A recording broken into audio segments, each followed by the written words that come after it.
Kyle here from All Media Reviews, here to do the next part of Joyce's vinyl collection.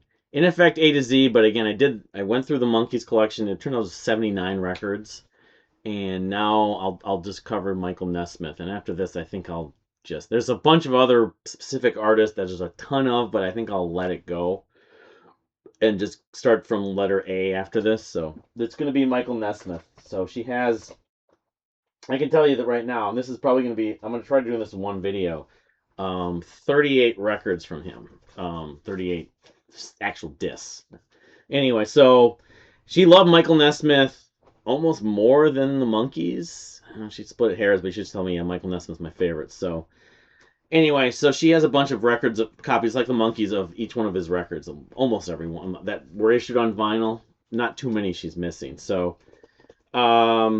this is the first thing he put out. I think it was while he was still with the Monkees. Came out like in '68. Wichita's Train Whistles. I actually have his catalog here.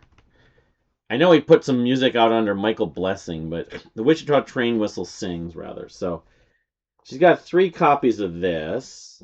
When she bought them and where she bought them, that I don't know. This looks like it was at Half Price Books in 2014. Honestly, I don't even know if I know much about this record. I mean, I don't know. He might have done his version of Different Drum on here, but Tapioca Tundra's on it. Okay, that's the biggest one, which I think also the Monkees had done. So, but yeah, Sweet Young Thing was another one Goffin and King had co-written. But anyway, so she has 3 of these, and I don't know if they're all on the same label too. I'm looking here. It doesn't. DLP, that's the name. Yeah. Michael Nesmith presents the Wichita Train Whistle Sings. So Dot Records. Yeah, I think that most of these are the Dot Records. Yeah, you can see. So anyway, not as notable, but where these? She got these other ones maybe at Cheapo. I'm not gonna pull them out. I don't have time to do that because it just takes too long. Because this video is gonna be long enough as it is. As much as I feel like I'm not doing Joyce justice, but so then he released basically the same within about a 12 or 18 month period, the different colored records. The first one was the First National Band. The first one was Magnetic South, rather, of the First National Band, the blue one. So this copy right here, so she's got 3 copies if I'm not missing one here. This was a reissue, I think. It was in blue vinyl. Sunday's Music, So, Calico Girlfriend's on this record. Joanne, that was probably his second biggest hit of sorts. It wasn't really a hit. And there's actually a track called First National Band that's 20 seconds. Or First National Rag, rather. And Red Rose. I don't know if Red Rose is on the Train Whistle record, but I think from at least this point on, he was part of the First National Band. He was with them for a long time, up into the 90s. So, this is RCA Victor, and one of these is the one because she got him, this was at Cheapo, she got this in 058, I'm not sure. I thought she had, unless I'm missing something, did I miss it on here? She had him sign one of these. Well, maybe not, unless I'm missing, no, well, she met him in 2013, she had him sign a bunch of these, but apparently neither of his none of the Magnetic South, at least on the cover. But anyway. So moving on, the same year, later that year, he released the Red Album, which was Loose Salute. And she did get him to sign this when she saw him in 2013. So this one that she got him to sign, I don't know if it's a first pressing, it might be. But I guess it's still on the same, RCA Victor label. Dynagroove. But this album has Tango and More, Silver Moon, Conversations, A Lady of the Valley, and Hello Lady, which none of those were like hits, but people that love Nesmith and the First National Band albums specifically, those are among the favorites for Joyce and for other people. Silver Moon, I think, was released as a single. But yeah, then they reissued this, so she found this at, I don't know, it wasn't Half Price Books, but this is part of that Sunday's music in, I don't know, it was 2014, but colored vinyl. This is a red copy. It's red colored vinyl. So music is happily dedicated to Tony Richland. So anyway, but she got him to sign, of course. That's the real prize when she met him in 2013. So the third of the colored trilogy, this came out in 71. Those two were 70, which I think also, this is Dynaflex. Okay. RCA Victor might have just been, RCA Victor was just Richard, or just the Magnetic South, but this is Nevada Fighter. And she has 3 copies of that. I don't know. This is RCA Victor, so it's a RCA anyway. One of these copies she got, or 2 of them she got at cheapo. Fine condition. She paid exactly the same, because that one was sealed. One of them sealed in the original pressing, so that was part of the reason. I don't know. She got them at the same date, so she saw 2 copies and snatched them both up. But she didn't get Nez to sign this one either. I don't know. She couldn't bring. She had him sign some of it. The Monkees records, so she couldn't bring him and have him sign 40 records. So she brought maybe like 10 or 15. And then she actually gave our friend Diana Green, the late Diana Green too, some records to sign. But anyway, yeah, this record, Grand Ennui, which that live album opens with, Propinquity, I've Just Begun to Care, which I can't remember, but they might have done that in one of the Monkees shows. Anyway, those are the 2 songs I recognize on here. I haven't revisited these records in a while, but yeah, so she's got 3 copies of Nevada Fire, which came out the last year. That was the last of the First National Band records until they did the reunion. So, oh wait, my bad. She had a 4th copy, and this is the colored one. This is white, so that makes sense. All the First National Band records were reissued, and I think it was like 2014, but on Sunday's Music. I'll tell the year on this, but it tells at the bottom. 71 it came out, but it doesn't say the reissue pressing. I have to look it up, but I don't have time to do that because I'm trying to get through all this stuff. So then after that, of course, he released, I don't know if it's her favorite, maybe her favorite. We did a video on this record many years ago at her place. But the second National Band, which this came out, I want to say 73, 70, it was 72. Tantamount to Treason Volume 1, which has the first song I ever heard from him when she gave me that compilation in 2011, Wax Minute, which he didn't originally write, but he interpreted and has Red Roads with that pedal steel solo that's so trippy. Lazy Lady, Mama Rocker, among the other tracks on here that are really good. And they remastered, they just reissued it with an alternate cover. This is like 2022. I probably should take this out, but so of course she got that. So she has, 2 standard or maybe first pressings of Tantamount to Treason Volume 1. This I'm a little, yeah, she did have him sign one of the copies. That was probably special. That was really a special thing. It's like her favorite record by him, having him sign. RCA Victor on this. I don't know if was it Rhino that 7A Records reissued the copy with the alternate cover, the updated cover. But yeah, no, this is, if you're a prog head, this is definitely one. If you've never heard Michael Nesmith, it has a version of Circle Sky on here too, which I forgot about that. I think the reissued version does. I don't think the original does. No, it doesn't. But I don't know why she put it on there. Maybe his band. Listen to the band, the alternate version. There's some other extra tracks on here. But anyway, 3 copies of Tantamount to Treason, Volume 1. So then the record after that, she has, is it like 4 tracks? Yeah. And it wasn't the second National Band. It was him and Red, I think, and the hits just keep on coming, which she has 1 copy of the 50th anniversary edition bonus tracks, which this should go in. This is 7/8 on the same label that reissued Tantamount to Treason. Came out 2022. Yeah, gatefold. I don't have a sleeve for this right now, but Mike with the women. Um, Different Drum is on here. His version of Different Drum, of course, he originally wrote that, and then the Stone Ponies with Linda Ronstadt made it a hit in the '60s. Some of Shelley's Blues alternate for some extra tracks on that this reissue from 7A, but these other three versions she has. I have to take my glasses off to be able to tell what label this is even on, but this is a gatefold actually. Weird. They did much with the original versus the RCA Victor. It looks like, yeah, it is on RCA. These are on RCA Victor. So this was $20. She got it at cheapo again, right around the same time she probably bought those other two copies from Nevada Fighter. I bet you she got that was in the same section because it's like the same sticker as the 10-4 on it, the same price and everything. So anyway, and the hits just keep on coming. 4 copies of that, including the 7A reissue in 2022.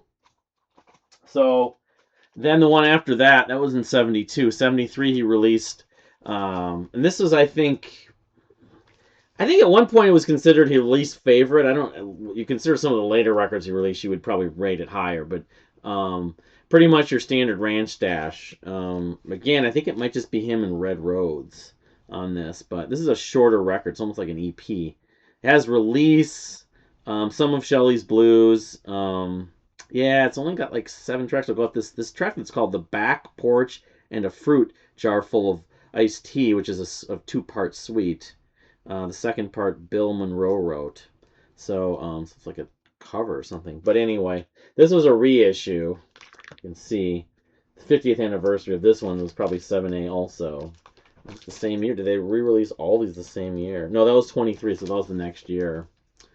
The thing is with Nesmith's estate, they're going to release more of his stuff. Our friend Shane would be talking about. This was on RCA though, so just 2 copies of that. All right, so that's the first portion of the studio records. We'll get on the second portion and the other stuff. After your standard ranch stash came out, he did his maybe in some ways most ambitious release, which I've only spent a little time with, and this is his concept album, called The Prison, which is a album and it comes with a book. The Prison, a book with a soundtrack. Pacific Arts, his label, so he self-released this in this says 77, so the version she has here, sadly, is not a first pressing. A book with a soundtrack. I know late 70s reissue, no booklet, it says on here. She got this at cheapo, I guess, for $6.40, $5.16 again. I don't know when that was. It 2016? I kind of doubt it because she had this. But then she has this. This is the complete one, and this might be a first pressing. I don't even remember how much she paid. No, this is Pacific Arts again. No, it says 74, but occasionally we would see this, and I remember one time I was gonna buy it. Oh, she did have him sign this one. Oh wow, maybe this was a reissue because it says 12/15/2016. So this was not when she met him in person. You can see Joyce. So sadly, from what I can tell, she doesn't actually have a first pressing of this. That would have meant a lot. I know that she wasn't like obsessed with this. Looking at Steel Guitar, Red Road, it's got some other people on it. Michael Cohn. So it wasn't just the 2 of them, but anyway.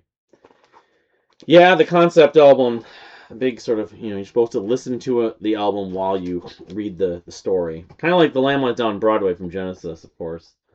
So that came out in 74, but her earliest version was 77. So, all right. She only has 1 copy of this. I think I have a copy too. I don't know if she's like as gung-ho about this, or she might have it on CD, but the album that came out in 77 from a radio wing from a radio engine to the photon wing, which, if I'm not mistaken, this is the one with Rio, which was probably his biggest hit. He did the music video, Casablanca Moonlight. Yeah. Musically, I think the style is kind of he was departing from the country rock somewhat. But again, I can't speak fully to that. Joyce, if she was here, would obviously be able to correct me and distinctly tell me more about that. But in the late 70s, after the second national ban, and he was doing different things. But anyway, guitar Michael Nesmith and Lonnie Mack. Yeah, I mean this has a bunch of other members on it, but um, let's see if I see Red Rose on here. I don't. So maybe he wasn't on this particular record. Came out. He was recorded in November of '76. But anyway, only the one record. I don't know if she got this. It was probably used at some, might have been a record sale or something like that, or record show. But this is Pacific Art. So he was then at this point, '77, releasing everything on his own label. So then she's got, what is it, 3 copies of this? The one that followed that. The one that I really like, the Infinite Rider on the Big Dogma, which doesn't, like, it's not really country rock almost at all, but it has Capsule and a couple other tracks. Cruisin' was a minor hit too, I know, but this one she got at Half Price Books in 2005 before she knew me. Paid $9. Which, I suppose that's not a terrible price, but in 2005, that's when vinyl is dead. But then she has this version. I mean, these are both about the same issues. This came out in, again, it was 77. Again, Pacific Arts. But this says 79. So, my bad. Not 77. Yeah, this came out in 79. This is his last, obviously, album of the 70s. You see the back there. But she didn't have him sign this one because I don't think wasn't that fond of this record, despite the fact it has a few songs that I really like. Musically, it's different. So, and then she does have this, which is probably a more rare item. She got it a test pressing for $34. I don't know when and where. It doesn't really tell the sticker. 035. This is a test pressing of Infinite Rider on the Big Dogma. So, yeah, I mean, I wanted to get a Kevin Gilbert test pressing once, but Lodger's on this, Yeah, this is a neat, unique deal. I don't know what the value of this would go for, but it's a test pressing. She never even opened it, of course. So, all right, so that's it for all the studio records on vinyl she really has. So she has some other stuff. So I'll just show. Here's the live album she has. She has 2 copies of his first live album, which was came out in 1978, so it was after Photon Wing, but before Infinite Rider, live at the Palais. And I remember seeing this frequently at, I think it was Half Price Books. I was like, do you have this? This is Pacific Arts. I don't know when she got this again.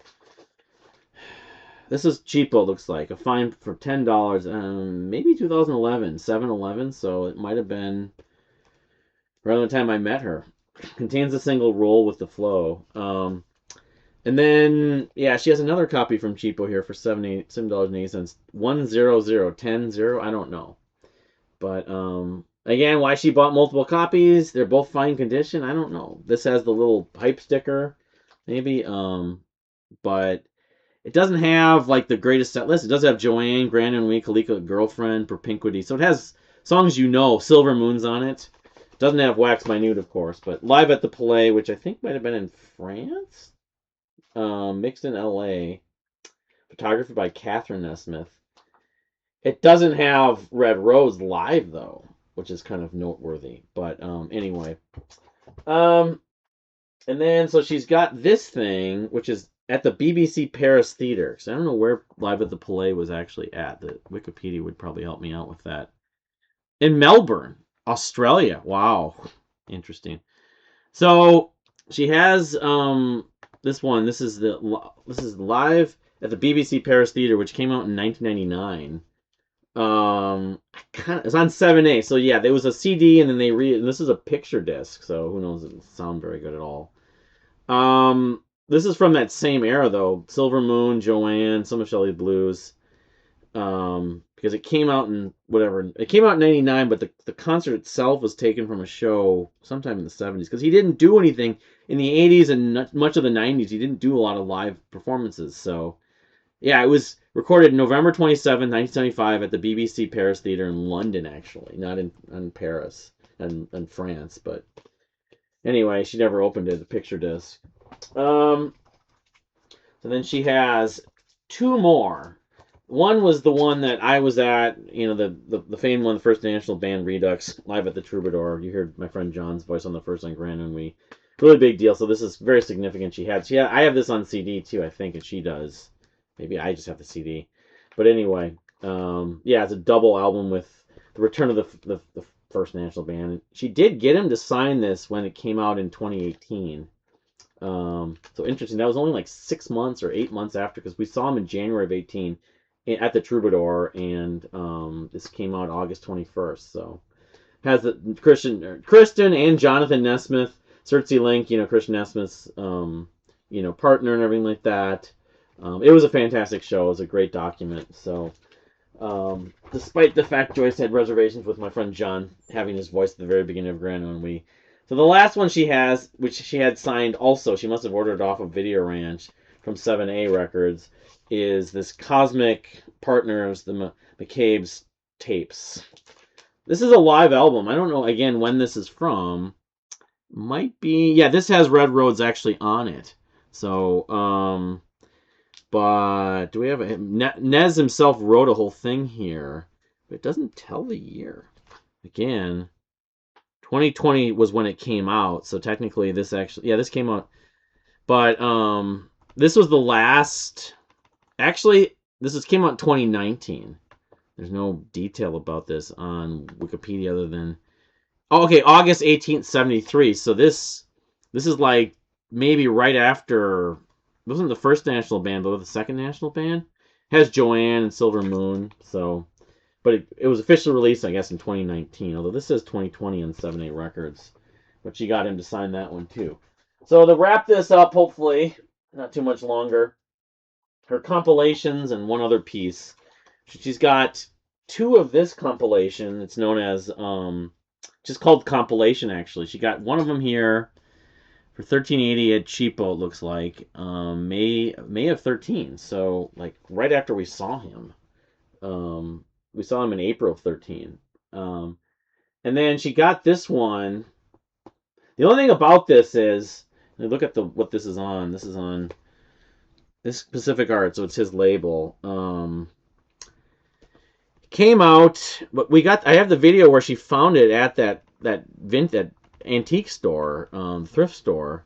So I can't remember what year that was, though. That was later. Let's see here. It was 77. So I think this is maybe the one that she found at $8.49 at Time Bomb Vintage. It says Musicland. The person who originally had this at Musicland, so maybe they got it. Came out in 77. They might have got it in 77. So it's a compilation. Different drums on it, of course. Joanne, Silver Moon, some of Shelley Blues.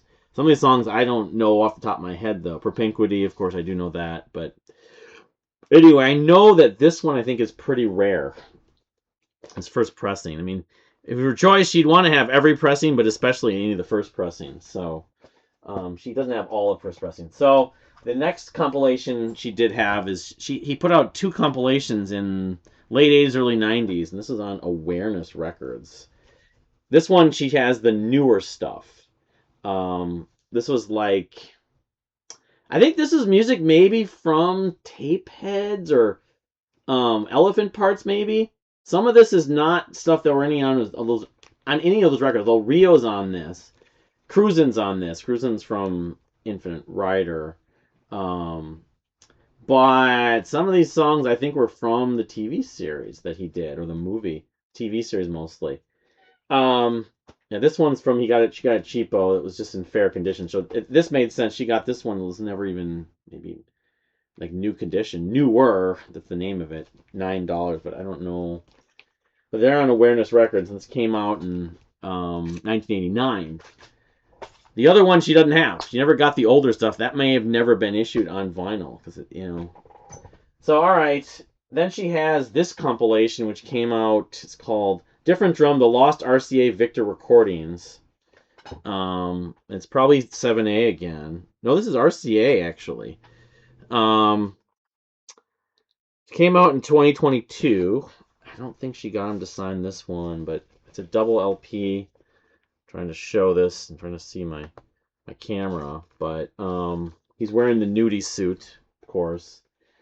Yeah, it's got Listen to the Band, Circle Sky, different drum. I mean, this is, yeah, I mean, these are lost recordings. These seem more like just, this is like a more thorough compilation with some Tapioca Trundras on this.